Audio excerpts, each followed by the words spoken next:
أعوذ بالله من الشيطان الرجيم بسم الله الرحمن الرحيم السلام عليكم ورحمة الله وبركاته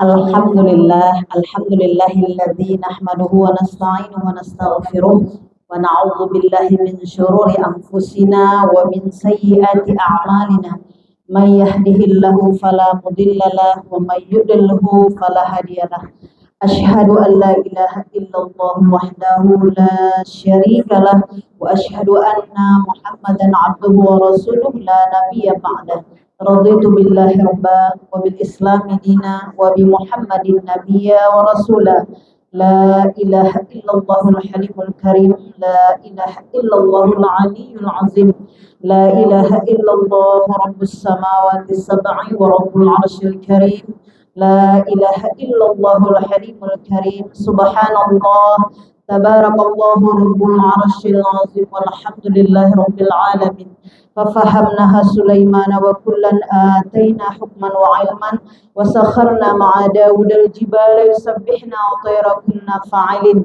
يا حي يا قيوم يا رب موسى وهارون ويا رب محمد صلى الله عليه وسلم اللهم ارزقنا الفهم والحكمة والعقل برحمتك يا أرحم الراحمين يا مجيب السائلين اللهم نور قلبي بنور هدايتك نبينا محمد صلى الله عليه وسلم كما نورت الأرض بنور شمسك أبدا أبدا أبدا برحمتك يا أرحم الراحمين يا مجيب السائلين.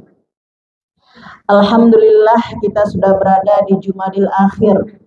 Banyak peristiwa-peristiwa besar yang terjadi dalam bulan-bulan Maulid atau kita kenal dari Rabiul Awal, Rabiul Akhir, dan kita kenal dalam kehidupan kita membaca sejarah perjuangan Nabi kita Muhammad Sallallahu Alaihi Wasallam pada akhir Rabiul Awal atau awal daripada Jumadil Akhir.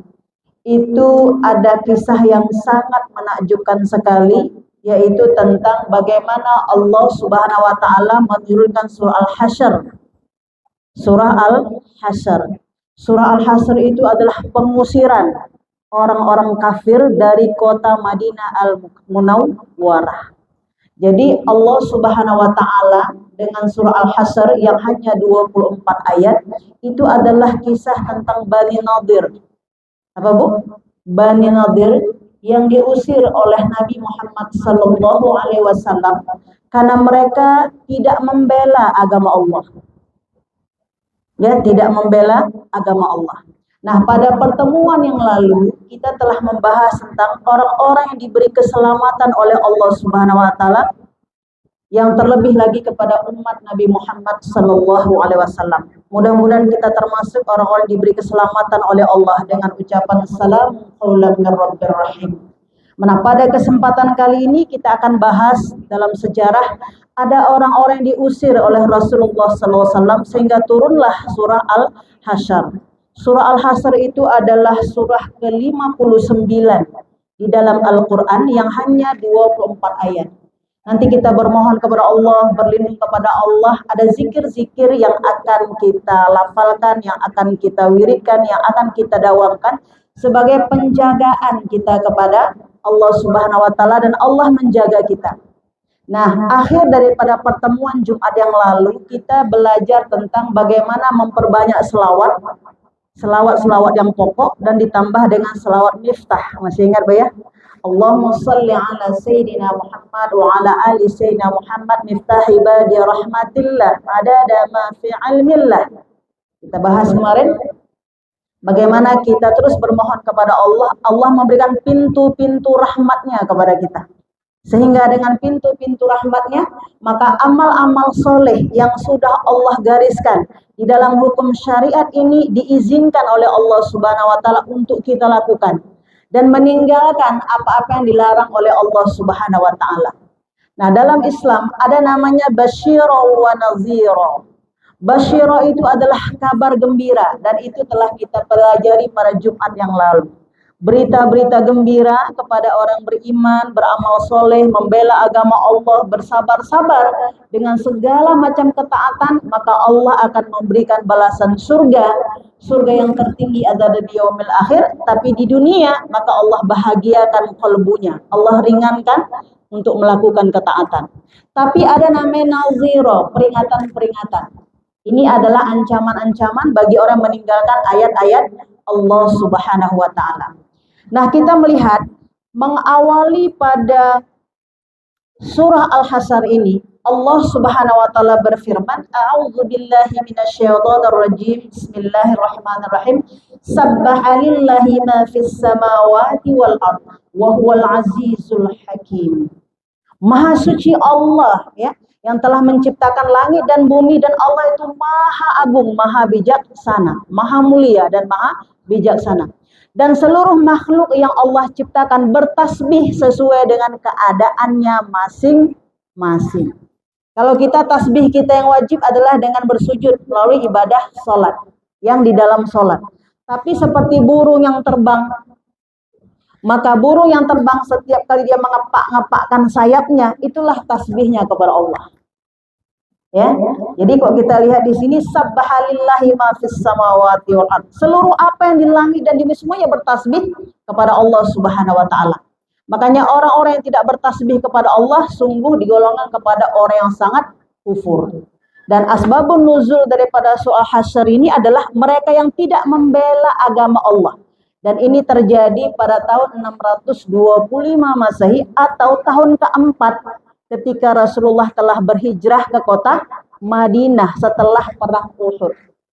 Jadi Bu, kaum Yahudi ada tetangga daripada masyarakat di kota Madinah, ada kaum Yahudi yang bertetangga dengannya, maka itu sudah dalam perjanjian, dalam piagam Madinah bahwa agama Islam ini siapapun yang menentangnya maka harus dibela.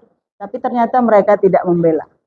Makanya dalam sejarah kita lihat bahwa Allah Subhanahu wa taala sampai memerintahkan kepada Rasulullah untuk memeranginya. Makanya kecil-kecilnya kita pada kesempatan kali ini kita telah pelajari kemarin tentang kaum Sufah. Bagaimana kita membela agama ini dari sesuai dengan kemampuan kita masing-masing. Kemampuan masing-masing. Karena apa?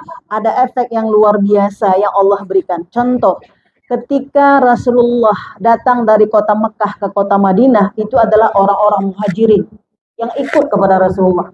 Maka ikutnya mereka dalam berhijrah sebab surganya mereka. Jadi sahabat sekalian, jika kita ikut dalam ketaatan, dalam komunitas taat, itu menjadi sebab surganya kita. Karena kalau kita sendiri kita juga nggak kuat, maka kita harus bersama. Ya, kita harus bersama. Makanya apabila ada orang dalam keramaian untuk berada dalam taat kepada Allah, kita tidak masuk dalam kelompok itu, hati-hati. Bahwa itu adalah cara Allah meninggalkan kita. Karena kita telah meninggalkan Allah. Nanti kita akan bahas di sini. Ya, makanya nanti kita lihat dalam setiap apapun dalam jamaah, apabila itu kebaikan, masuklah kita di dalamnya.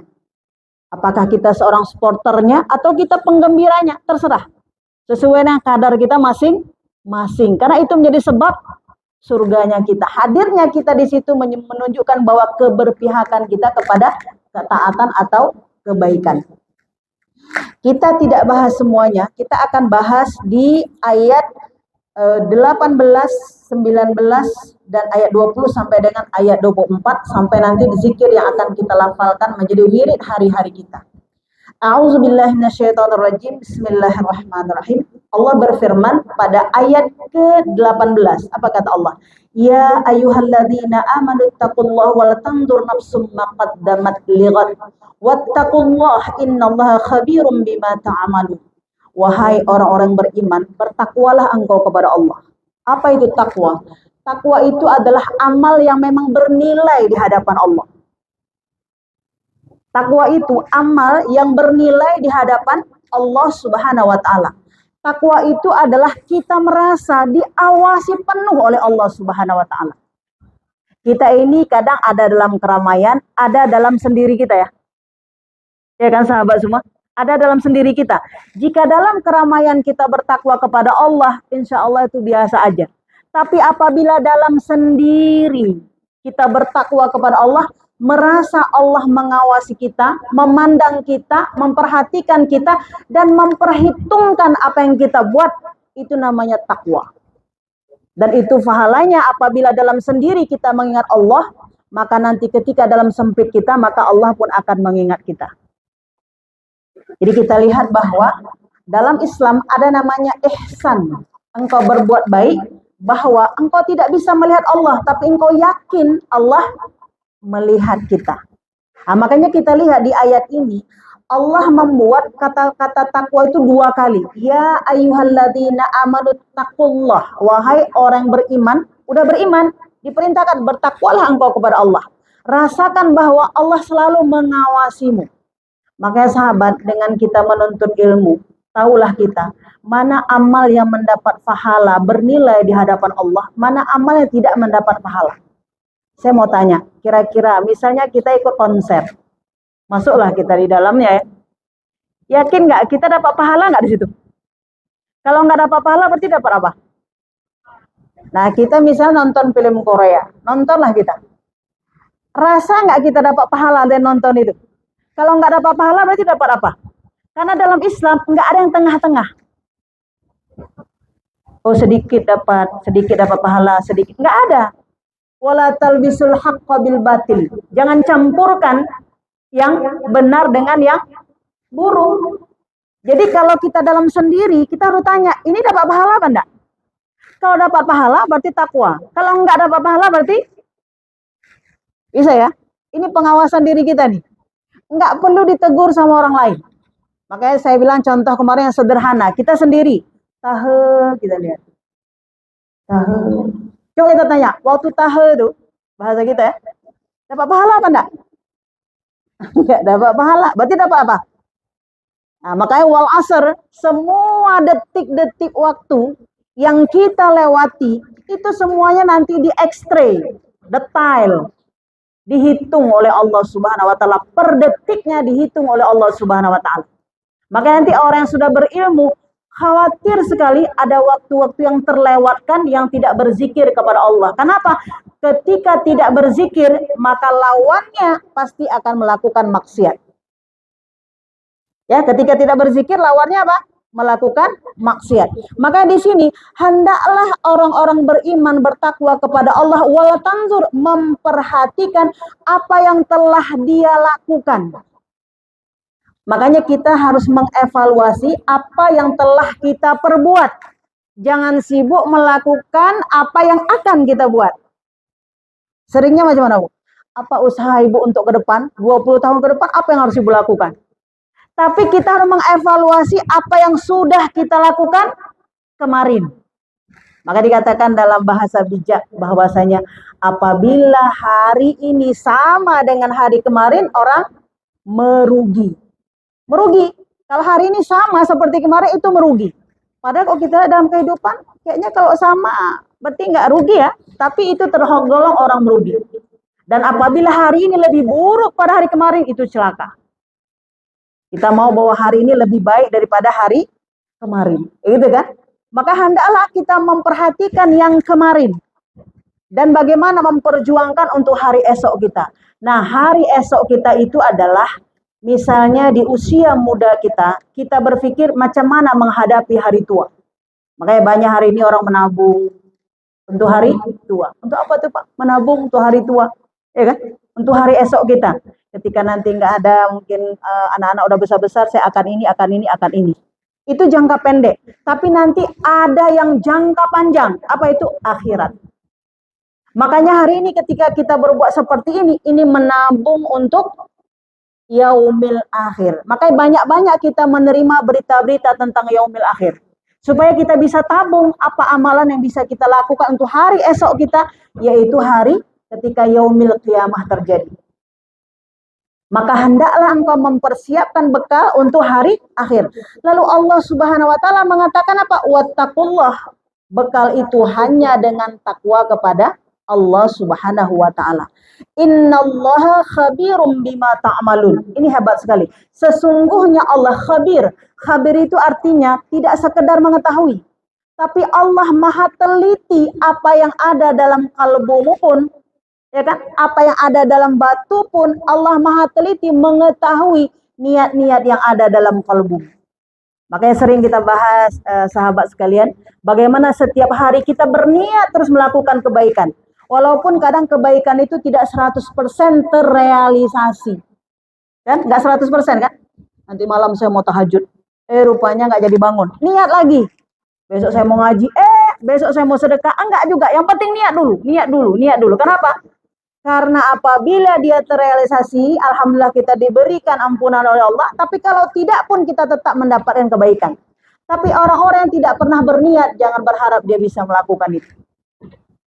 Maka di sini kata Allah khabir. Khabir itu adalah sesuatu yang sangat teliti yang Allah beri pahala dari setiap niat-niat baik yang ada dalam kalbu kita. Apalagi mampu kita wujudkan, gitu ya. Nah, jadi kita lihat di sini innallaha khabirum bima ta'malun.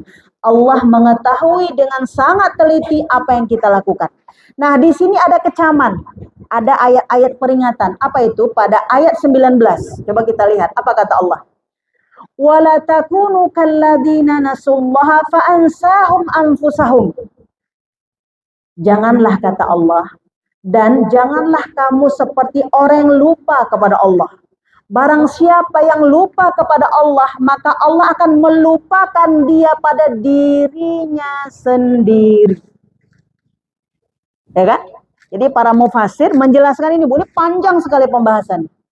Barang siapa yang melupakan Allah, kita ini apabila sudah berumur 15 tahun, ada namanya mukallaf. Setiap kasab kita, setiap ikhtiar usaha kita diberi pahala jika kebaikan dan diberi dosa ganjaran keburukan dari apa yang kita lakukan. Tapi kalau sudah berumur 15 tahun, mukallaf, baligh, ya kan? Nah, di sini dikatakan barang siapa yang dia telah mukallaf lalu melupakan Allah. Apa bentuk melupakan Allah? Kalau dibilang lupa, berarti pernah ingat kan? Bu datang ya Bu, ya Allah lupa saya. Berarti pernah ingat enggak? Nggak mungkin kalau orang lupa nggak pernah ada ingatan, nggak mungkin. Kita itu ketika di dalam perut ibu kita semuanya sudah berjanji kepada Allah. Tuhanku adalah Allah. Kayak gitu kan? Makanya arti orang yang lupa itu adalah dia tidak memenuhi perintah-perintah Allah.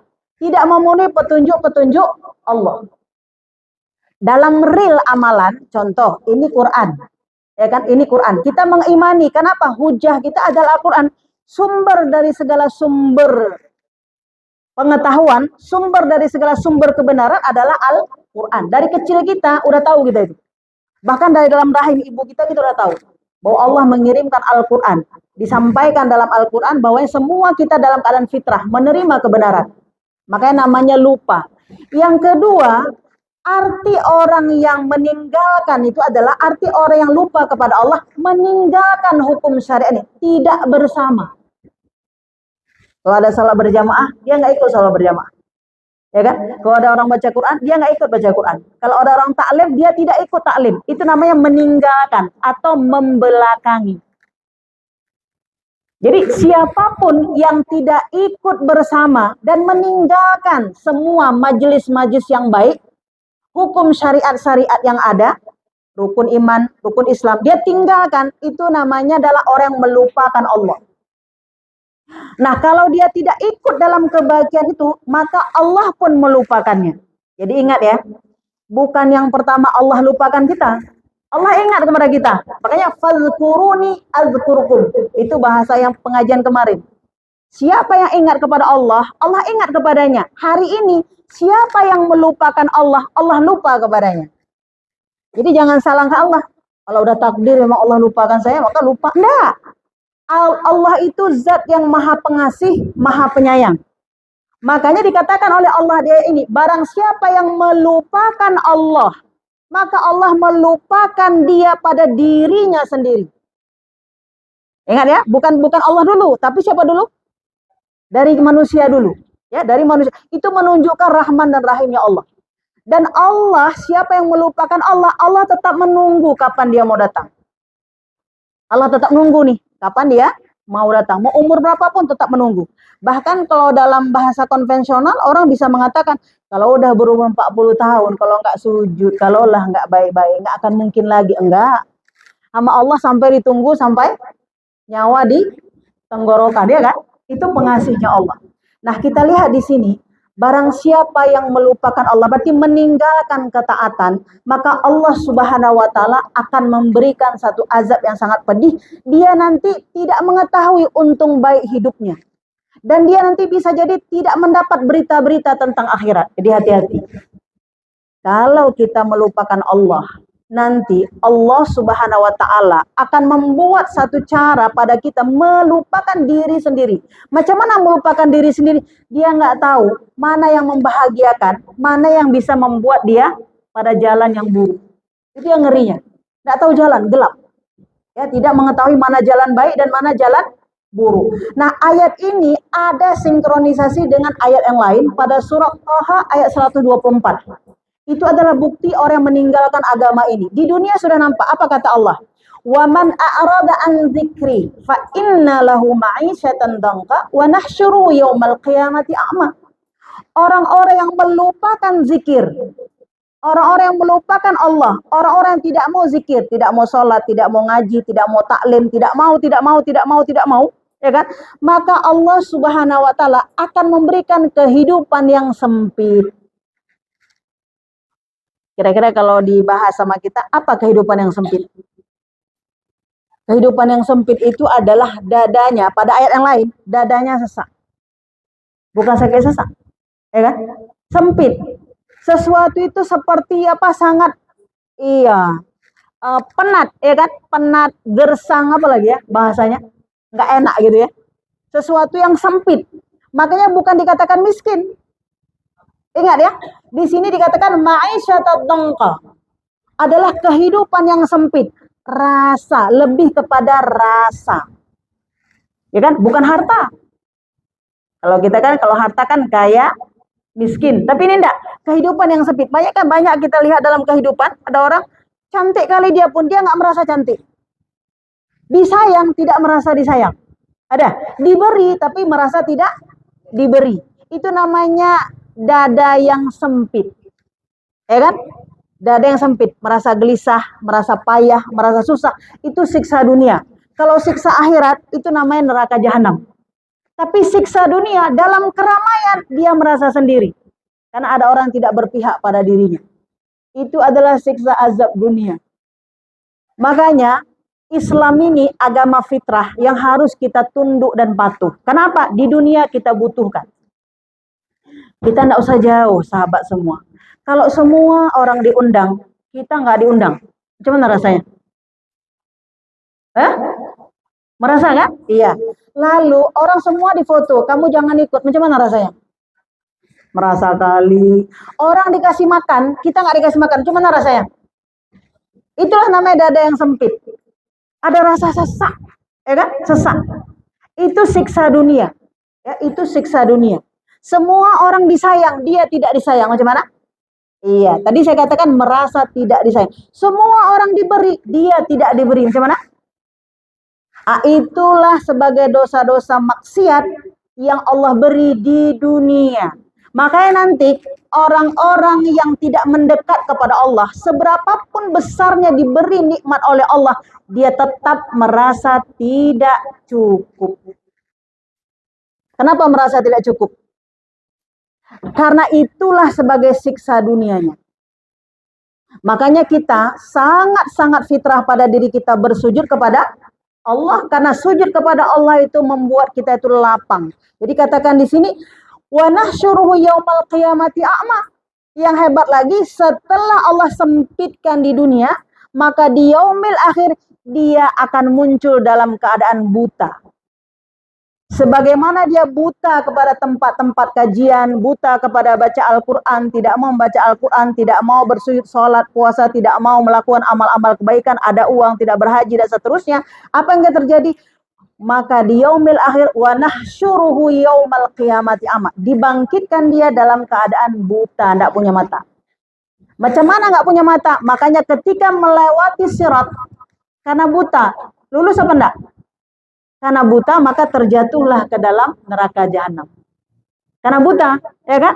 Makanya kita bahas kemarin, orang-orang yang tunduk patuh kepada Allah, dia memuji Allah, maka dia melewati sirat secepat kilat.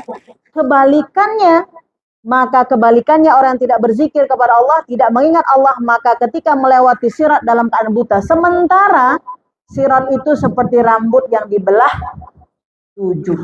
Kalau kita lihat aja bisa jadi nggak selamat juga, apalagi lewat sambil tidak melihat.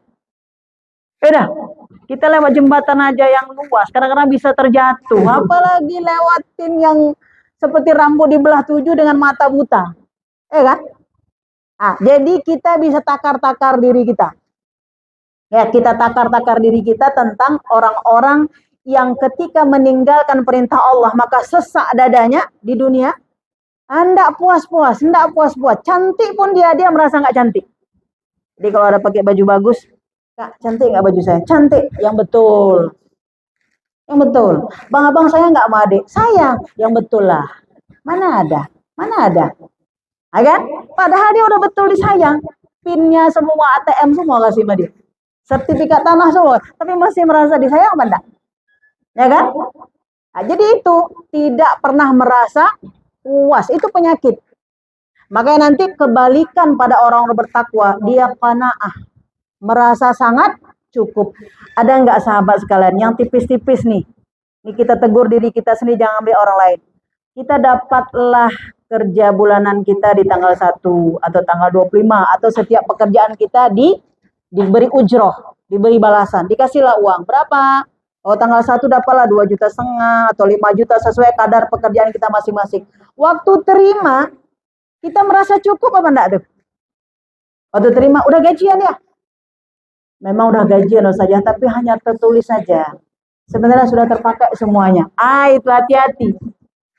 Udah tertulis semuanya. Memang kita terima uang itu, tapi merasa bahwa itu sambil lewat saja, ada bahasa? Lewat saja. Merasa tidak, itu siksa dunia. Itu siksa dunia. Ya kan? Anak kita, ketika dia berbuat baik kepada kita, baik kali anak ibu. Ibu lihat baik. Sebenarnya nggak kayak gitu juga. Itu hati-hati, itu siksa dunia. Enggak boleh memang. Memang tidak boleh. Teman kita juga. Kemarin kita bawa kue. Alhamdulillah dia bawa kue. Bu, banyak dia bawa kue. 1 piring. Astagfirullah. Jadi waktu kita dikasih alham, itu kita udah terlepas dari siksa dunia. Karena itu siksa tuh. Waktu diantar orang, dikasihlah lontong sama kita kan. Kita bilang, dia kan tahu, saya kan di rumah ada 5 orang, kenapa 1 piring dikasih? Kau buatlah sendiri. Ya kan? Dia mau dipenuhi untuk semua jumlah anggota. Kalau seperti itu belilah di kedai kan gitu ya. Tapi ketika diberi nikmat itu merasa tidak cukup. Itulah siksa dunia kepada orang pembangkang yang membelakangi Allah. Saking sempitnya dadanya, Allah menjelaskan lagi dalam surah Al-An'am ayat 125.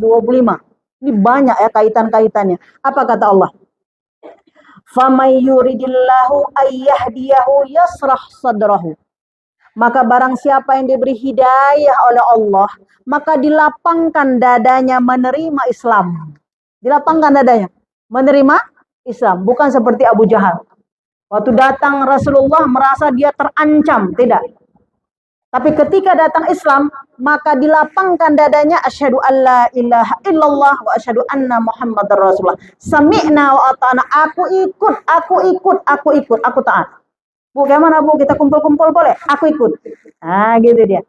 Tapi apa kata Allah? Wa may yurid ayyadillahu yaj'al sadrahu dayyikan haraja. Ka'annama yas'adu fis sama'. Maka ada orang-orang yang diberi kesesatan. Ada orang-orang yang membelakangi Allah. Ada orang-orang yang tersesat. Dia seperti naik tangga. Tangganya tingginya sampai ke langit. Kita nggak usah tangga selangit lah Bu ya. Naik aja kita di Bali nih tangga kita. Kok lutut kita sakit? Macam mana sampai sini? Ya kan? Maka dikatakan Allah di sini, barang siapa yang dia telah tersesat, barang siapa yang telah jauh daripada ketaatan, maka seperti sempitnya dadanya, seperti dia naik tangga, tapi tangganya setinggi langit. Mana adalah pula tangga setinggi langit. Ya kan? Langit kan tinggi. Maka arti langit itu tinggi. Kalau ini langit-langit, beda dia. Langit-langit beda dengan langit. Langit itu sejauh mata memandang. Padahal di atas itu masih ada di atasnya. Makanya orang yang sesak dadanya itu seperti naik tangga yang bukan naik lift. Lift itu baru ada sekarang kan. Dulu kan tidak ada. Pada zaman jahiliyah kan tidak ada. Nah seperti naik ke tangga sesak sekali. Makanya nanti orang-orang yang tidak beriman kepada Allah, lihat tetangga beli kulkas pun sesak. Ya kan? Tetangga beli kulkas sesak. Lihat tetangga beli mobil pun sesak. Karena ada iri dengki dalam dadanya. Ya, ada iri, dengki, makanya lebih kepada penyakit-penyakit hati. Lebih kepada penyakit hati yang Allah berikan sebab apa? Melupakan Allah. Jadi sahabat sekalian, jika kita bicara surga dan neraka, itu kepastian wallahu wa'dun haqqun, kepastian yang pasti kita dapat nanti di surganya Allah di yaumil akhir. Tapi hari ini kita butuh sekali untuk kehidupan dunia yang tentram. Ternyata untuk kehidupan dunia ini pun kita butuh Islam. Ya, untuk kehidupan dunia ini pun kita butuh Islam, butuh bersujud, butuh taat kepada Allah, butuh puasa dan seterusnya. Jadi bukan hanya untuk mendapatkan surga rayaan, tapi bagaimana kita di dunia ini, ya kan, ketika dalam lapang, dada kita enak, dada kita sampai seperti itu. Maka dikatakan seperti engkau naik ke atas langit dan tangganya itu setinggi langit. Nah, kita bayangkanlah kalau kita naik tangga 12 lantai 12 tanpa lift, bisa? Bisa Bu? Ada di sini? Misalnya pergi ke Mekah lantai berapa? Lantai 13, mati liftnya, naiklah kita tangga, macam mana? Saya sering bawa jamaah umroh, kemudian ketika itu liftnya mati, padahal restoran itu 2 lantai cuma. Kayak mana Bu? Ada tunggu aja lah saja, tunggu aja lah. Ya kan? Padahal cuma 2 lantai. Kalau kita naik udah sampai, tapi apa? Tidak sanggup lutut. Kita mau pun tidak sanggup. Apalagi usia-usia udah 50. Tapi orang yang kekar mungkin masih bisa sanggup. Tapi ada kepayahan-kepayahan di dalamnya. Nah, kita akan bahas di sini apa yang sebab-sebab orang-orang melupakan Allah Subhanahu wa taala. Salah satunya adalah karena tidak ada ilmu pengetahuan. Maka dikatakan di sini, ambillah waktu-waktumu setiap hari pada 4 kategori. Yang pertama, agar kita tidak melupakan Allah, ambillah waktu untuk selalu muhasabah. Ambillah waktu selalu untuk muhasabah. Apa muhasabah? Introspeksi. Bagaimana kehidupan kita hari ini, lebih baik atau lebih buruk? Maka kita katakan astagfirullah, astagfirullah, astagfirullah. Saya sudah katakan Ibu pada pertemuan sebelumnya, istighfar kita itu harus sudah kita selesaikan sebelum terbitnya matahari. Berarti ba'da sholat subuh, 100 istighfar itu harus sudah selesai. Dan yang lebih cantik lagi adalah sebelum subuh. Maka kita bacakan subhanallah wa bihamdihi, subhanallahil azim, astagfirullah. Untuk menghadapi pagi sampai sore harinya lagi. Sampai malamnya lagi. Untuk menghadapi hari-hari kita, kita butuh sekali kekuatan. Dan mohon ampun dari semua apa khilaf yang kita lakukan. Maka ucapannya apa? Astaghfirullahalazim, astaghfirullahalazim. Dan istighfar itu bertingkat-tingkat. Jadi kalau kita lihat bagaimana Allah Subhanahu wa taala mengajarkan kita dalam Al-Qur'an, introspeksi itu adalah ketika umat Nabi Muhammad bertasbih kepada Allah, bertahmid kepada Allah, dan setelah itu dia mohon ampun, maka Allah pastikan rezeki akan mengejar kamu. Rezeki akan mengejar kita. Maka nanti kita dapat aja informasi di mana ada taklim, di mana tempat menuntut ilmu, di mana ada kawan yang baik, di mana ada guru yang baik, di mana tempat pekerjaan yang baik. Dapat aja kita informasi itu. Kenapa? Karena kita udah lapor sama Allah. Ibarat kita punya teman, kita bilang, kakak kalau ada informasi kasih tahu saya. Kalau ada informasi ada pekerjaan baru, kalau ada informasi pembantu-pembantu yang baik, kalau ada informasi tentang mana kebun-kebun durian yang buahnya ranum-ranum, kasih tahu ya. Mana kawan-kawan kita yang punya kebun durian, kasih tahu saya. Pas berbuah, kita dikasih informasi, ya kan? Tapi kalau kita nggak pernah kabar-kabari, nggak pernah, nomornya pun nggak ada, ya kan? Dapat nggak kita informasi? Karena tidak dalam jaringan, di luar jangkauan, nggak dapat. Makanya pagi-pagi kita lapor sama Allah, subhanallah wa bihamdihi, maha suci engkau ya Allah, aku memujimu. Ya kan? Subhanallah wa bihamdihi, subhanallahil azim. Maha suci engkau ya Allah, engkau segala puji bagimu. Maha suci engkau ya Allah, engkau yang maha agung. Ampunilah aku ya Allah. Aku salah ya Allah, ampunilah aku. Aku sadar ya Allah, aku mohon ampun kepadamu. Astagfirullah, kata Allah, sudah aku ampuni. Nah, maka dapatlah dia rezeki dunia, rezeki akhirat. Apa rezeki dunia? Kalau ada berita-berita baik di dunia, maka dia dapat informasi. Ya, kalau ada berita-berita baik kayak kita, di mana ada pengajian? Oh, si Polan Fitri, ayo jalan, ayo. Karena ada nomor kontaknya, pernah dikabarkan. Tapi kalau nggak pernah kita kabarkan, kita nggak dapat. Maka jangan pakai alamiah semua. Semuanya ada kunci-kunci untuk mendapatkan keberhasilan itu. Jadi introspeksi diri. Jadi kita bilang bahwa pagi sebelum subuh kita sudah katakan subhanallah wa bihamdihi, subhanallahal azim, astagfirullah. Atau paling banter adalah ketika ba'da salat subuh. Ya hayyu ya qayyum la ilaha illa anta subhanaka inni kuntu minadz dzalimin. Sudah selesai ketika ba'da salat subuh. Atau ketika apa? Sampai sebelum terbitnya matahari kita sudah katakan astaghfirullahalazim allazi la ilaha illa huwal hayyul qayyum wa atubu ilaih. Minimal nanti ya maksimalnya sampai di salat duha. Di salat duha kita sudah katakan lagi sama Allah, Allahumma ighfirli wa tub alayya innaka antat tawwabul ghafurur rahim. Ya kan? Itu di salat duha, bertingkat-tingkat. Nah, kalau sebelum subuh sudah kita katakan 100 kali, kemudian ketika itu setelah sholat subuh ya, sebelum sholat subuh, setelah sholat subuh, kemudian menjelang sebelum sampai waktunya zuhur, kita ucapkan lagi. Banyak kita connecting kita sama Allah. Kira-kira dikasih nggak? Dikasih. Maka dikatakan orang-orang yang banyak beristighfar, Allah hilangkan gundah gulana. Allah hilangkan gundah gulana yang ada pada dirinya. Maka dipastikan orang yang tidak mengucapkan istighfar merasa selalu susah dan payah. Makanya ada kan Bu dalam kehidupan kita belum kerjakan tapi kita bilang insya Allah bisa lah, insya Allah Allah bantu, insya Allah Allah tolong, insya Allah bisa, insya Allah ya. Begitu kan?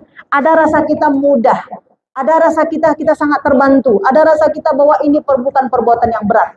Tapi kan ada di kepala kita merasa nggak mungkin aku kerjakan, ada nggak? Karena apa? Waktu dicari-cari ternyata memang tidak ada istighfarnya. Waktu dicari-cari tidak ada istighfarnya.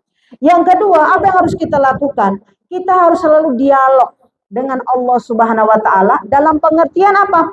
Dialog di sini adalah melalui ibadah yang telah diajarkan oleh Allah. Makanya dialog kita kepada Allah adalah mi'rajnya kita dengan melakukan ibadah sholat.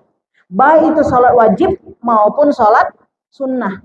Makanya ketika kita melaporkan apapun kepada Allah, baik dalam sholat wajib maupun dalam sunnah, itu menunjukkan kedekatan kita kepada Allah, dan itulah yang Allah janjikan diberikan jalan-jalan keluar. Maka dikatakan qumil laila illa qalila. Ambillah sedikit daripada malam bersujud kepada Allah. Kalau sedikit dari malam saja kita bersujud mengadu kepada Allah, maka otomatis kalau kita ambil banyak lebih besar lagi jalan keluar yang Allah kasih. Makanya nanti ciri orang yang akan disempitkan hidupnya memang nggak hadir di jam-jam malam itu. Nggak hadir. Kira-kira kita kalau ada bagi-bagi sembako, yang datang banyak, yang nggak datang, dapat nggak? Maka yang akan diberi yang mana dulu? Yang hadir dulu. Bahkan yang hadir karena dapat 2 porsi, kan apa lebih. Bu, rupanya ada lagi yang belum. Urusan dia lah. Ya kan? Diberikan oleh Allah Subhanahu wa taala. Nah, disinilah kita selalu menghadirkan connecting kita kepada Allah. Maka ibadah wujudnya ada yang wajib, ada yang sunnah. Maka yang tidak hadir berarti dia membelakangi atau meninggalkan hudan petunjuk Allah. Ingat ya, yang tidak hadir dalam sholat, baik sholat wajib maupun sholat sunat, berarti dia membelakangi Allah, berarti dia melupakan Allah. Makanya nanti dia tidak mengetahui bahwa dia adalah orang yang telah meninggalkan Allah, maka Allah meninggalkannya. Apa efeknya? Tidak merasa rugi ketika meninggalkan itu. Nah, sahabat sekalian, jika kita koreksi diri kita, kalau misalnya malam hari tidak bangun kita sholat malam, ada nggak rasa rugi kita? Kalau kita tidak merasa rugi, itulah orang yang telah lupa pada dirinya sendiri.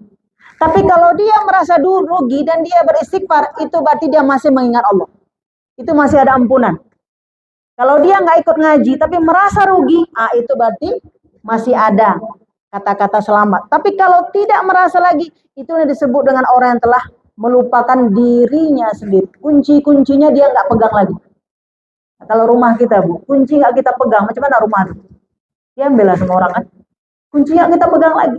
Bu, ada kunci pagar lampu, Bu, nggak ada kuncinya sama saya. Berarti kan kita kasih ke orang ya. Bukan milik kita lagi. Nah, ini yang menjadi contoh. Yang berikutnya apa? Hendaklah semua kita bekerja, ya, pekerjaan-pekerjaan yang membawa kepada kemaslahatan. Jadi kita tahu bahwa ma'isyah kita, ada waktu kita bekerja untuk mencari ma'isyah, kehidupan dunia kita, tapi pekerjaan-pekerjaan yang halal. Nah, kalau hari-hari tidak membuka Quran, hari-hari tidak membuka hadis-hadis Nabi, kira-kira tahu nggak kita mana yang halal, mana yang haram? Maka itu tidak akan terjawab.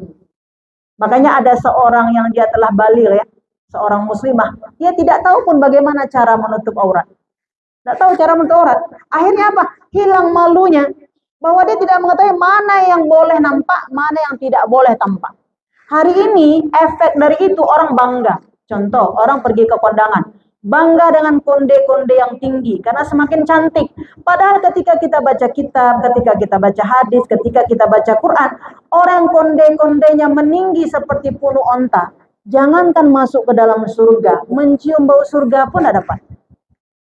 Makanya nanti ketika kita lihat sahabat-sahabat, kawan-kawan ada yang pergi undangan seperti punu onta, itu bagi kita yang sudah belajar mengaji, inilah ciri-ciri kalau tidak bertobat yang menjadi penghuni-penghuni neraka jahanam.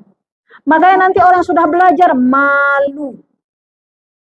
Tapi bagi kita yang sudah belajar tidak boleh mencelanya. Bisa jadi karena tidak tahu. Disitulah dikatakan bahwa hendaklah kita selalu hadir di majelis-majelis ilmu. Sehingga dari majelis ilmu itu akan kita ketahui mana yang hak, mana yang batil. Makanya ketika kita mengetahui dengan rahman dan rahimnya Allah, diizinkan oleh Allah meninggalkannya. Tapi karena tidak tahu, maka dia dengan bangga menampakkan kecantikannya. Ya kan, Bu? Ini karena tidak tahu. Betapa banyak kita lihat dalam kehidupan ini, seseorang karena bangga melakukan perbuatan buruk, karena memang tidak tahu. Ya kan? Jadi kalau kita lihat dalam kehidupan ini, sudah Allah gariskan ya, bahwa di alam raya yang penuh dengan rahmat-rahmat Allah ini, semua kita harus membaca ayat-ayat kauniyah dan ayat-ayat qauliyah. Ayat qauliyah itu adalah ayat-ayat Al-Quran yang harus kita tadaburi, kita pelajari, sehingga di situ dengan jelas mana yang hak, mana yang batil, mana yang boleh, mana yang tidak boleh. Nah, kita lihat apa yang membuat seseorang itu lupa kepada Allah Subhanahu wa Ta'ala. Jadi 4 amalan ini harus kita lakukan sebagai introspeksi diri kita kepada Allah Subhanahu wa Ta'ala agar tidak terjebak kepada satu siksa yang sangat durjana baik di dunia maupun di akhirat. Nah, kita lihat di sini dikatakan oleh para mufassir bahwa orang-orang yang telah melupakan Allah, maka tidak terlintas dalam dirinya untuk memperbaiki diri. Ini ngeri sekali. Orang-orang yang telah melupakan Allah, ya kan? Maka Allah melupakan dirinya. Apa wujud Allah melupakan dirinya? Dia itu nggak terlintas memperbaiki diri. Salah satunya apabila ditegur dia marah. Hai kan menan, apa urusan kamu? Tapi kalau kita udah belajar, ketika ditegur, subhanallah, terima kasih ya udah ingatin saya. Terima kasih udah ingatin saya. Itu kan? Itu hebatnya dalam Islam. Dan kita pun kalau kita punya kawan, ketika kita tegur kawan dengan cara yang baik, lalu dia menerima, mau nggak kalau ada keadaan lagi kita menegurnya? Mau. Tapi kalau dia marah, mau nggak kita tegur lagi? Kita bilang sama kawan, jangan tegur lagi dia. Nanti nggak berkawan lagi kita sama dia. Kenapa? Kalau udah ditegur, dia tidak bersama kita lagi. Akhirnya apa? Dia terjauh dari orang-orang saleh. Terjauh dari orang-orang saleh. Makanya kita lihat prinsip hidup dalam kehidupan ini, tanda orang yang beriman kepada Allah, dia tidak akan mungkin tidak melakukan salah. Dia ada juga melakukan salah, karena bukan nabi. Tapi waktu dia salah, ya kan? Maka ditegur, ketika ditegur dia mengucapkan terima kasih. Terima kasih, udah nasihat saya. Terima kasih sudah ingatkan saya. Bukan semakin dadanya marah ketika diucapkan. Itulah namanya penyakit-penyakit qalbu.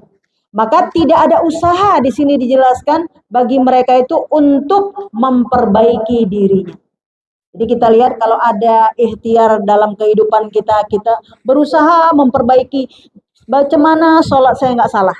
Maka kita pelajari ilmu sholat. Bagaimana baca Quran saya nggak salah? Supaya kita pelajari terus cara membaca Al-Quran, memanggil guru dan seterusnya.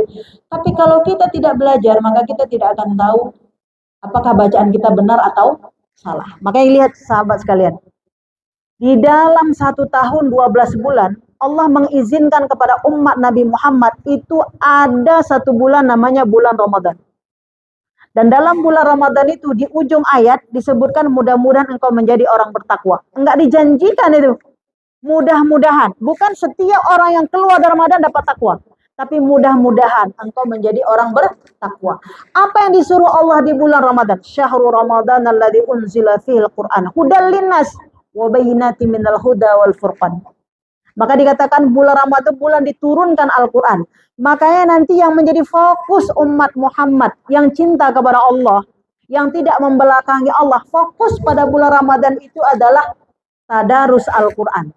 Dia baca makanya orang nggak pernah khatam pun di bulan lain, di bulan Ramadan itu khatam. Itu sebagai apa? Kembali kepada Allah. Dan jika kita lakukan itu di bulan Ramadan, itu juga menjadi ampunan bagi kita. Ada usaha memperbaiki diri. Makanya nanti kita di balai kita nanti, insya Allah pada Ramadan yang berikutnya, insya Allah di 1 Maret, saya lihat di kalender 1 Maret itu ya, atau 28 Februari, nanti kita akan coba di sini dari jam 8 sampai dengan jam 10 kita akan tadarus Al-Quran. Minimal dalam sekali pertemuan, insya Allah kita akan untuk membaca 2 juz Al-Quran. Setelah itu kita ambil 1-2 ayat untuk kita tadabur. Karena mentadaburkan Al-Quran mampu melembutkan kalbu-kalbu kita untuk terus masuk hidayah-hidayah Allah, masuk. Hidayah Allah itu masuk. Jadi kita nanti ada khatam bersama, ada khatam sendiri. Jadi bagi sahabat-sahabat yang mau nanti list di grup kita bahwa siapa yang mau ikut, ya masing-masing kita walaupun kita baca 2 ayat, 3 ayat, tapi karena bersama dihitung kita juga membaca sebanyak 2 juz Al-Quran per hari. Maka ketika nanti di hari 15 insya Allah kita sudah khatam. Jadi ada kebersamaan di situ, dan di situ kita ada tadabbur bagaimana kita baca 2 ayat ya. Kemudian setelah itu kita tadabbur, kita dalami apa yang dimaksud oleh Allah berdasarkan para mufassir yang menjelaskan kepada kita untuk sampai kepada kita mana hal-hal yang harus kita perbaiki, dan kalau itu baik mana yang harus kita istiqomahkan. Di sahabat sekalian, ini menjadi upaya untuk memperbaiki diri kita. Dan Allah mau memberikan itu wejangan itu hanya kepada umat Nabi Muhammad Sallallahu Alaihi Wasallam. Makanya kita bahas kemarin, salamun ya hatta matla'il fajar.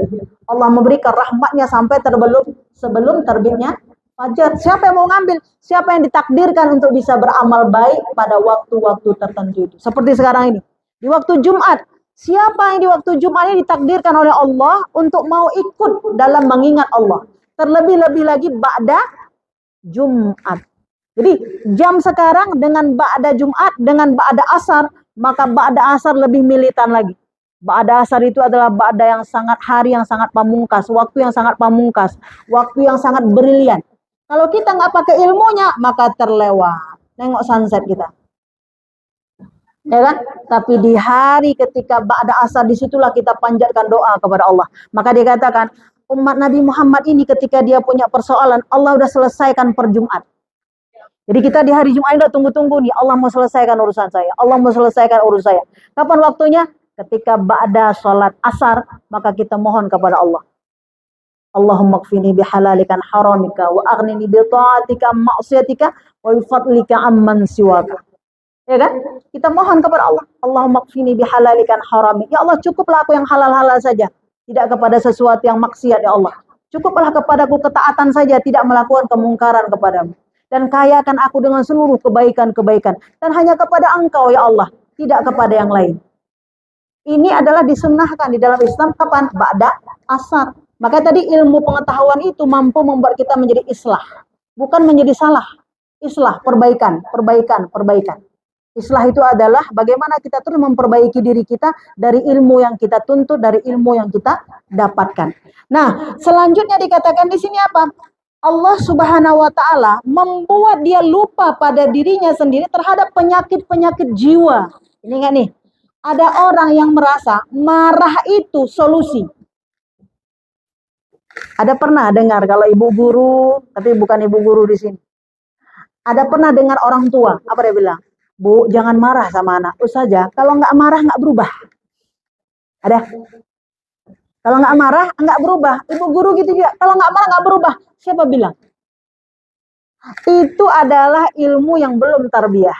Ketika kita tarbiyah, ternyata apa? Rasulullah pun lam faddu min haulik. Kalau engkau tidak lembut, kalau engkau marah, maka orang-orang kafir Quraisy pun akan menjauh darimu. Maka kelembutan itu menjadi sumber utama orang menerima kita. Ya kan? Kelembutan hati kita itu adalah menjadi yang pokok paling utama. Dan mungkinkah hati kita lembut ketika kita tidak taat kepada Allah? Tidak mungkin. Maka dikatakan di sini, orang-orang yang telah dilupakan kepada Allah, maka dia lupa kepada dirinya sendiri. Apa maksudnya?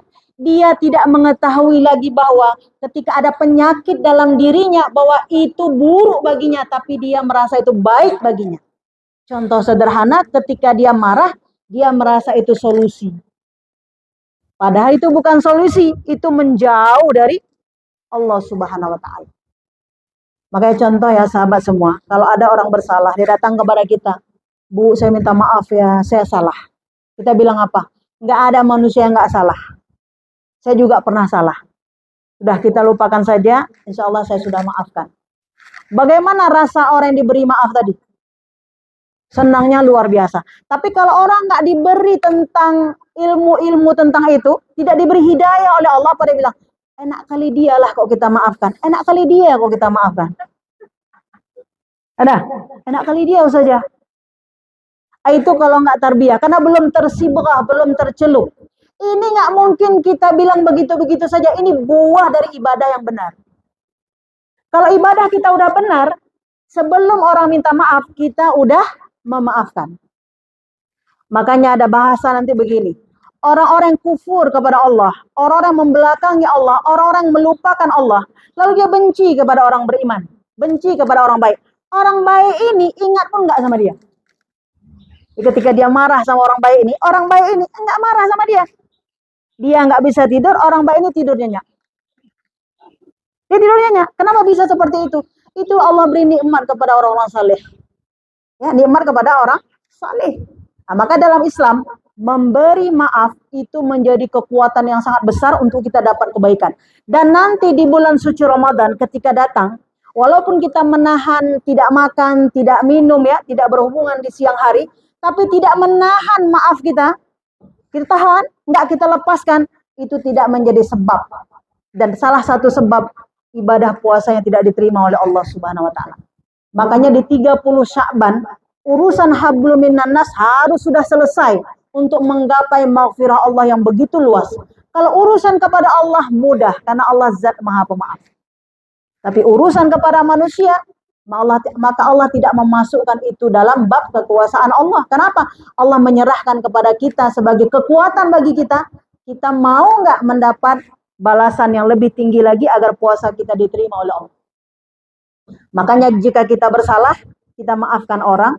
Jika ada orang yang bersalah, sudah kita maafkan. Andaikan dia mengulang pekerjaannya, dia mendapat balasan tersendiri. Ya kan? Jadi bukan enak kali dia. Maka dalam hal ini dikatakan apa? Orang-orang yang melupakan Allah, maka dia lupa pada dirinya sendiri. Apa maksudnya? Dia menganggap baik perbuatan buruk atau penyakit yang ada di dalam dadanya. Di sini dijelaskan oleh para mufassir, apa itu penyakit jiwa? Yang pertama adalah marah. Yang kedua hubbud dunia. Hubbud dunia itu mencintai dunia. Kalau ada satu gelang, mau gelang berikutnya, ada gelang-gelang berikutnya. Saya ingin mengambil satu ibrah sederhana ya dari kita perempuan. Kita perempuan selalu mau tampil cantik. Makanya jika ada sifat di kita, misalnya mau pakaian baru, mau pakaian bagus, semua yang ada di butik itu semua mau kita beli. Ada satu, ada warna hijau, mau warna kuning, ada kuning, mau warna ini. Jika itu kita ikuti nafsu kita, itu berarti ada sakit dalam jiwa.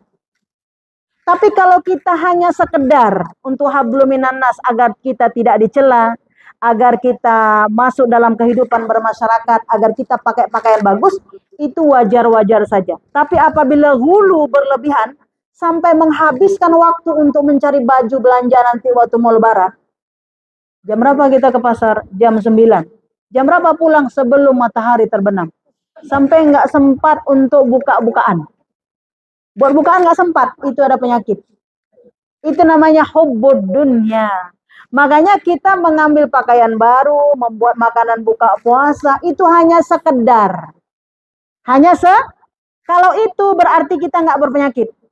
Tapi kalau berlebihan sampai harus makan kolak, rujak yang harus di belang bintang sana. Kalau nggak ada di belang bintang, kita nggak jadi buka puasa.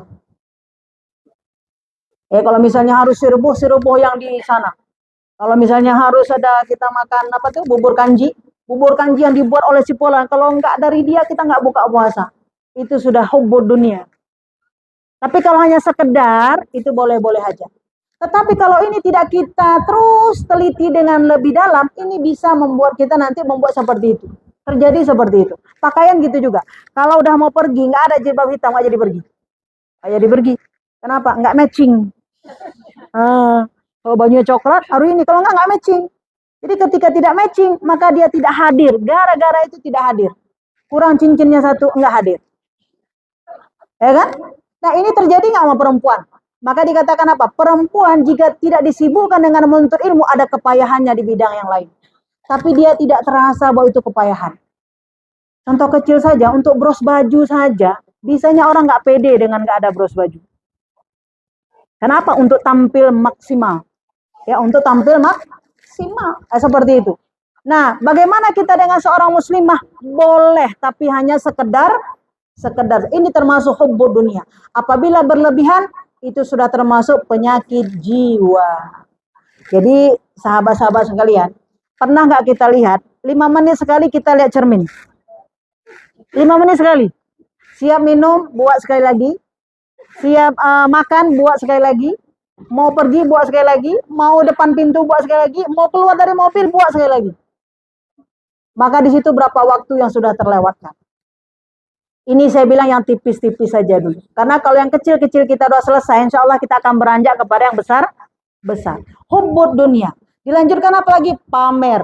Pamer itu menampakkan kelebihan yang ada pada dirinya. Kemarin ada sahabat saya bertanya, Ustazah, kalau misalnya kita pakai baju, kemudian kita pakai baju itu karena kita orang jualan, boleh nggak agak ditampilkan bahwa ini? Itu boleh. Karena kita jualan kue. Maka kita bilang hari ini ada kue risol, besok kue ini. Kita tampil tiap hari. Siapa yang PU? Boleh. Tapi kalau kita masak di dapur tiap hari kita tampilkan, itu penyakit. Ya kan Bu? Tiap hari kita tampilkan, hari ini saya masak peliu, besok ini, itu penyakit. Tapi kalau kita orang jualan, itulah ikhtiar kita dengan zaman kekinian. Ya kan? Itulah ikhtiar kita. Misalnya kita seorang yang kita bilang jual rumah, maka hari ini kita tampakkan rumah A, besok rumah B, besok rumah C. Tukang gorden, hari ini model ini, besok model ini. Itu memang dia itu ikhtiarnya, itu usahanya. Tapi kalau kita memang rumah kita sendiri, hari ini gordennya warna hijau, besok ganti warna merah, besok ganti warna kuning. Itu penyakit mana? Itu penyakit. Sama juga seperti kita tampilkan tas kita. Tas kita hari ini warna ini, besok ini. Setiap kali kita pakai, maka kita tampilkan. Itu penyakit. Tapi kalau kita orang jualan, itu bukan penyakit. Jadi jangan kita prasangka buruk sama orang. Coba tengok dia jual tas, Bu. Oh, jual tas. Oh, jual tas tampilkanlah agar kita nanti bisa pesan. Ya? Tapi kalau yang kita pakai, itu namanya ria. Nah, ria itu merupakan penyakit jiwa. Yang kadang-kadang orang yang sudah masuk ke dalamnya, dia tidak sadar bahwa dia sedang memamerkan dirinya. Nah, masuk yang berikutnya penyakit jiwa itu lalai. Lalai itu habis waktunya kepada hal yang tak berguna. Nah, disinilah Allah katakan bahwa barang siapa yang melupakan Allah, maka Allah akan melupakan dia pada dirinya sendiri. Sehingga dia tidak mengetahui mana kunci-kunci yang membawa keselamatan, mana kunci-kunci yang membawa keburukan pada dampak dari yang ia lakukan. Nah, cara menghilangkan penyakit hati. Saja, jika misalnya udah ada yang kayak begitu, macam mana cara meninggalkannya? Ada marah yang tidak termaafkan. Ya kan? Ada benci yang tidak bisa terhilangkan. Ada rasa suka yang nggak bisa juga terhilangkan dari pikiran. Bagaimana ini? Kita kalau nengok gantung baju warna hijau tuh kayak nggak bisa pulang kalau belum beli ya gitu ya. Kemana lah ya Allah cantik kali. Gitu ya. Kalau nengok kue misalnya bakery apa-apa, oh rasanya harus makan gitu kan. Bagaimana cara menghilangkannya? Coba kita lihat dalam Islam ya. Cara menghilangkan penyakit jiwa hebat sekali dalam Islam.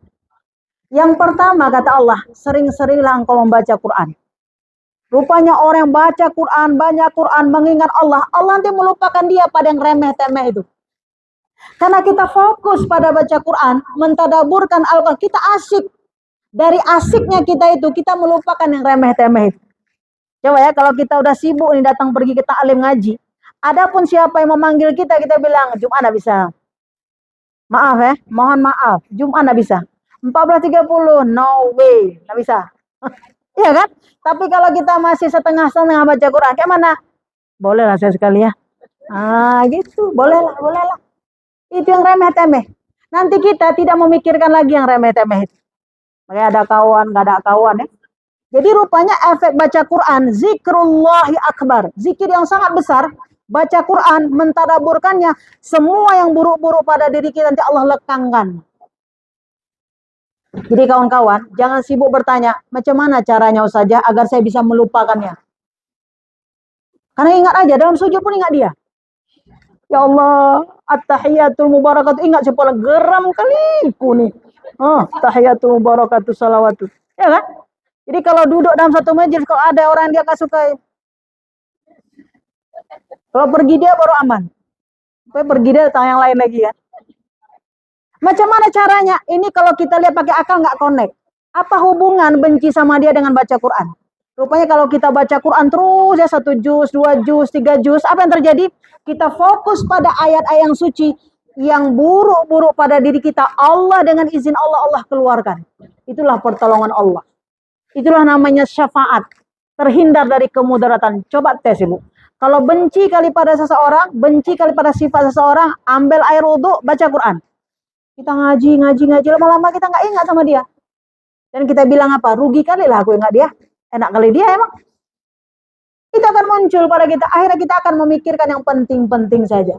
Makanya hebatnya dalam Islam, apabila engkau mengalami sesuatu, fokuslah pada Al-Quran, maka Al-Quran ini akan membersihkan semua kotoran-kotoran, keburukan-keburukan yang ada pada dirimu.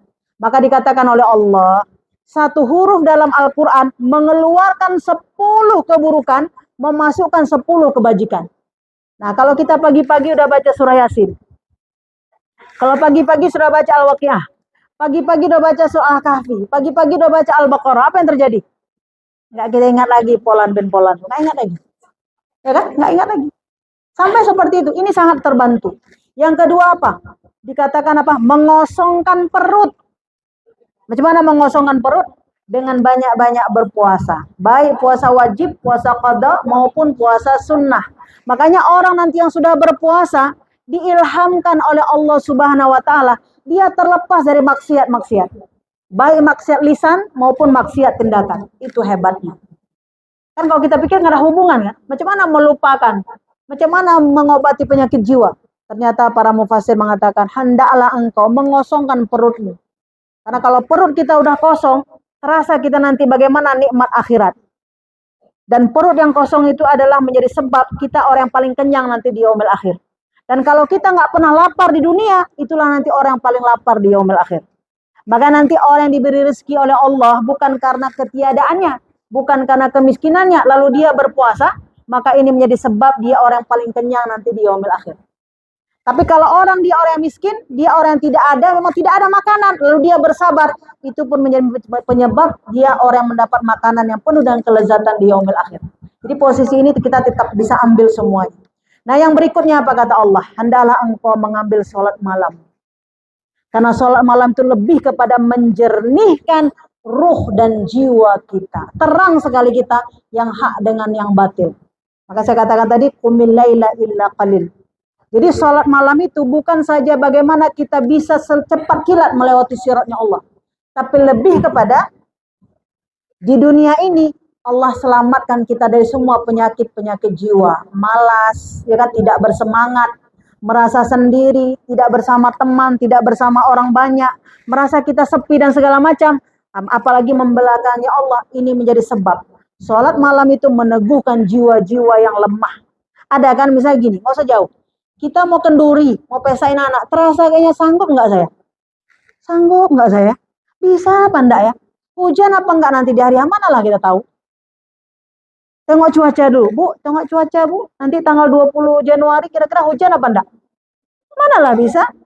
Apa yang membuat kita tenang? Bangun pada malam, Allahu Akbar, ya Allah aku serahkan kepadamu ya Allah. Maka waktu itu kita lakukan, ketenangan datang kepada kita, ketenangan. Tapi kalau nggak kita lakukan, maka kita meraba-raba. Apalagi kita membesarkan, mendidikkan anak, itu ada pikiran-pikiran yang menggelayut dalam jiwa kita. Itu bisa menghantui dan bisa mengganggu aktivitas kita. Ternyata Allah katakan bahwa dengan sholat malam ini, maka ini menjadi kekuatan ruh kita, merasa bahwa kita dalam pertolongan Allah. Nah, dikatakan di sini apa lagi? Hendaklah engkau selalu merendahkan diri kepada Allah. Yang dimaksud dengan merendahkan diri di sini adalah garis miring, berzikir dan banyak berdoa meminta kepada Allah. Sahabat sekalian, ketika kita menjadi seorang ibu, ada doa yang sangat mulia yang kita panjatkan kepada Allah. Ya kan? Dan itu termasuk istighfarnya seorang ibu untuk anak-anaknya. Istighfar seorang anak juga untuk orang tuanya. Semua bisa kita lakukan. Salah satunya ketika Allah jelaskan dalam surah Ibrahim. Rabbi ja'alni muqimas shalah wa min zurriyati rabbana wa taqabbal doa. Rabbana ghafirli wali walidayya walil mu'minina yauma yaqumul hisab. Ayat ini sangat pamungkas bagi kita yang ingin memohon ampun kepada Allah, bersandar penuh kepada Allah Subhanahu wa taala agar kita bisa meninggalkan semua maksiat-maksiat melalui ibadah wujud sholat kita. Ini berdoa kepada Allah. Nanti berefek kepada apa? Kita mencintai ibadah bersujud kepada Allah. Lalu jika kita diberikan keturunan oleh Allah, anak kita pun akan mengikuti ibadah kita itu. Bersujud kepada Allah. Lalu apa yang terjadi? Kita pun sudah mendoakan ayah bunda kita, kedua orang tua kita, dengan kalimat yang sangat praktis pada surah Ibrahim itu. Itulah istighfarnya seorang ibu, istighfarnya seorang anak untuk kedua orang tuanya, istighfar seorang ibu dalam mendidik yang membesarkan anaknya, istighfar seorang hamba untuk saudara-saudaranya sesama mukmin. Tapi kalau kita tidak belajar, ini tidak akan kita dapatkan. Jadi berdoa menggantungkan macam mana takdir hidup kita itu diajarkan, dan itu adalah doa dari Nabi Ibrahim Khalilullah. Dan disyariatkan kepada siapa? Kepada kita umat Muhammad untuk mendoakan itu, memohon kepada Allah Subhanahu wa taala. Makanya kalau ada orang bertanya, saja kalau kita doa bagus nggak doa-doa yang dalam Al-Qur'an? Seutamanya memang begitu. Karena apa? Itu telah dicontohkan oleh nabi-nabi sebelumnya. Makanya nanti menghadapi masuknya Ramadan, sekarang sudah kita lafal-lafalkan. Apa doa-doa yang harus kita panjatkan kepada Allah untuk kemaslahatan kita hidup yang lebih tinggi, yang lebih besar. Nah, yang terakhir Ibu, orang-orang yang dilupakan oleh Allah Subhanahu wa taala, dia tidak mengerti tentang informasi akhirat. Dia lupa kepada hari akhirat. Nggak tahu ada informasi akhirat, bagaimana alam barzah, bagaimana alam kubur, bagaimana padang mahsyar, bagaimana sirat, bagaimana yaumil mizan, bagaimana yaumil hisab, bagaimana kita bilang Allah Subhanahu wa taala memberikan raqib atid untuk mencatat amal baik amal buruk. Itu informasi itu terlepas dari dirinya. Yang tahu dia gosip show, entertainment, ya kan? Tapi informasi tentang itu macam ada alam barzah, nggak tahu. Nah, kalau informasi-informasi tentang akhirat, berita-berita tentang akhirat terlenyap dalam akal fikir kita, itu tanda Allah telah melupakannya. Karena dia melupakan Allah, makanya hidup di dunianya sumpek, hidup di yaumil akhirnya nanti dalam keadaan buta. Makanya ketika kita melihat orang yang buta, tunanetra di dunia, itu hanya bersifat sementara. Tapi tunanetranya yaumil akhir itu berkepanjangan. Nah, di ayat inilah maka sambungannya coba kita lihat apa kata Allah, la yastawi ashabun nar wa ashabul jannah humul faizun. Maka tidak sama kata Allah penghuni neraka dengan penghuni surga, baik cara berpikirnya, baik tindakannya, baik komunitasnya, baik actionnya, tidak sama. Aktivitas per detiknya, aktivitas per jamnya antara penghuni surga dengan penghuni neraka di dunia itu tidak sama. Maka nanti penghuni neraka terus melalaikan diri, tidak mengingat Allah. Tapi penghuni surga, detik per detiknya semuanya hasil ibadah yang bernas. Dicoba kita tanya dulu pada diri kita. Per jam, per detik kita kemana kita berada? Ini kan sebagai evaluasi kita ya. Evaluasi kita, di mana kita berada? Apakah tempat yang diridhoi oleh Allah atau tempat yang tidak diridhoi oleh Allah? Itu menjadi sebab jawaban-jawabannya. Maka dikatakan oleh Allah Subhanahu wa taala, di sini pada ayat selanjutnya Allah mengatakan karena tidak sama, maka Allah Subhanahu wa taala memberikan satu amalan kepada kita. Pada ayat 22, ayat 23, ayat 24. Ayat ini menjadi satu yang sangat luar biasa apabila mampu kita wiridkan per hari. Ya nggak panjang. 22, coba buka di, kalau nggak bawa Quran, coba buka di HP-nya masing-masing. Ya, di sini dikatakan bahwa dari Imam Abu Daud, zikir yang kita wiridkan. Rasulullah Shallallahu Alaihi Wasallam mengatakan bahwa barang siapa yang melafalkan ini, Wallahul ladzi la ilaha illahu alimul ghaibi wasyahadah huwar rahmanur rahim. Wallahul ladzi la ilaha illahu al-malikul quddus salamul mu'minul muhaiminul azizul jabbar al-mutakabbir subhanallah amma yusyrikun. Huwallahul khaliqul bari'ul musawwiru lahul asmaul husna yusabbihu lahu ma fis samawati wal ardh wa huwal azizul hakim. Siapapun yang mencermati ayat ini, yang meyakini ayat ini, yang melafalkan ayat ini, Allah Subhanahu wa taala memberikan penjagaannya. Penjagaannya kepada kita. Maka dikatakan Rasulullah, penjagaannya apa? Maka ini menjadi sebab-sebab kita terjaga dari maksiat dan sebab-sebab ketauhidan kita kepada Allah sehingga kita bisa menjemput yang namanya husnul khotimah. Jadi kawan-kawan coba lihat ayatnya berapa yang kita lafalkan, kita wiridkan. Pada ayat 22, ayat 23, ayat 24. Bacakan di pagi hari. Kalau nggak sempat di pagi hari, bacakan di siang hari. Nggak sempat di siang hari, bacakan di sore hari. Tapi yang lebih cantik kita baca di pagi hari. Karena ini ada asrar, ada rahasia-rahasia yang Allah berikan pada lafal ini. Karena semuanya ini adalah asma-asma Allah Subhanahu wa taala. Wallahul ladzi la ilaha illahu. Dialah Allah, tidak ada Rabb selain Dia. Alimul ghaib, yang mengetahui apa yang ghaib. Allah mengetahui apa yang akan terjadi pada diri kita terhadap takdir-takdir hidup kita. Maka kita bersandar kepada Allah.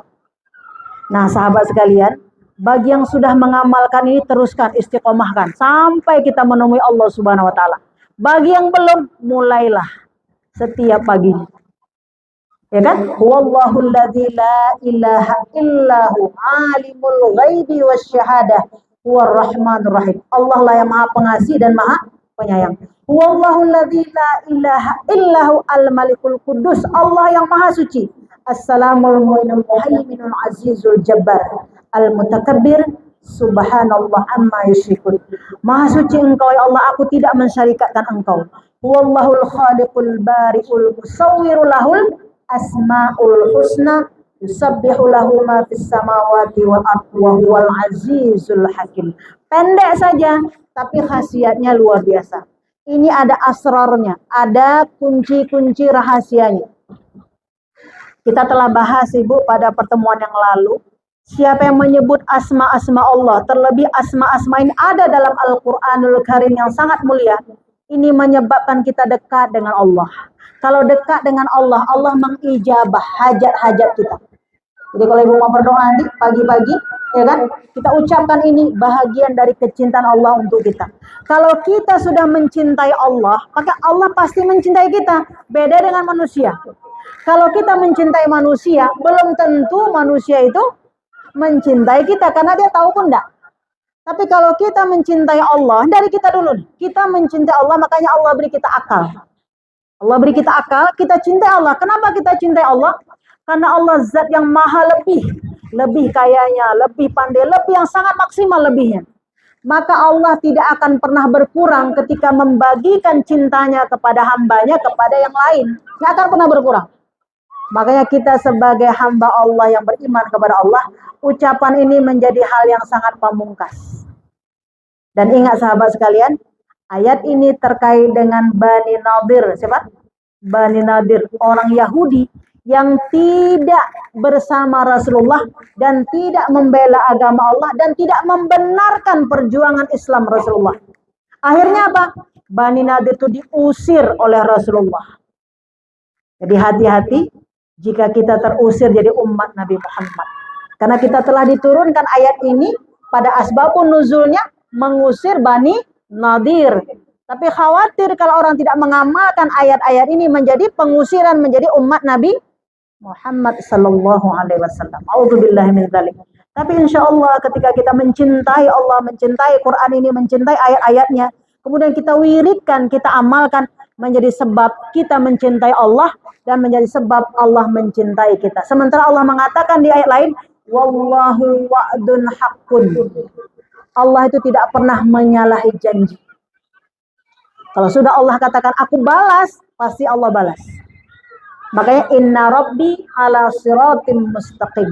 Allah itu adalah zat yang paling lurus, yang tidak pernah bengkok untuk membalas sekecil apapun perbuatan hamba. Nanti sahabat semua kita praktek. Coba kita di rumah ini kita amalkan. Coba tengok apa yang terjadi pada anak kita. Apa yang terjadi pada pasangan kita. Apa yang terjadi pada kerabat-kerabat kita. Itu akan semakin tunduk, semakin baik. Dengan apa? Rahmat Allah. Pertolongan. Jadi kita bukan diskusikan. Bukan kita diskusikan. Karena ada ilmu Allah yang paling tinggi. Yang bisa menundukkan kalbu-kalbu dengan ketaatan. Maka ketika manusia taat kepada Allah, Allah kirimkan orang-orang yang menyelamatkannya, maka Allah kirimkan pertolongannya untuk selamat dari hal-hal yang membelakangi Allah Subhanahu wa taala. Nah, inilah yang menjadi satu hujah yang paling kuat pada surah Al-Hasyr, ya kan, yang hanya 24 ayat, tapi ibu-ibu nanti amalkan yang 22, 23, 24. Ya, mudah-mudahan bermanfaat untuk kita semua. Dan kita akan amalkan, terlebih lagi kita insya Allah akan memasuki bulan suci Ramadan. Sehingga amal-amal ini membekas dalam kalbu kita, bertambah-tambah kecintaan kita kepada Allah. Sehingga nanti waktu khatamkan Quran, tidak lagi menjadi berat. 2 kali, 3 kali, tidak lagi berat. Kenapa? Allah sudah berikan syafaat. Allah sudah berikan kemudahan-kemudahan. Mungkin ini dulu yang bisa kita sampaikan, mudah-mudahan bermanfaat. Subhanakallahumma bihamdika, asyhadu an la ilaha illa anta, astaghfiruka wa atubu ilaik. Assalamualaikum warahmatullahi wabarakatuh.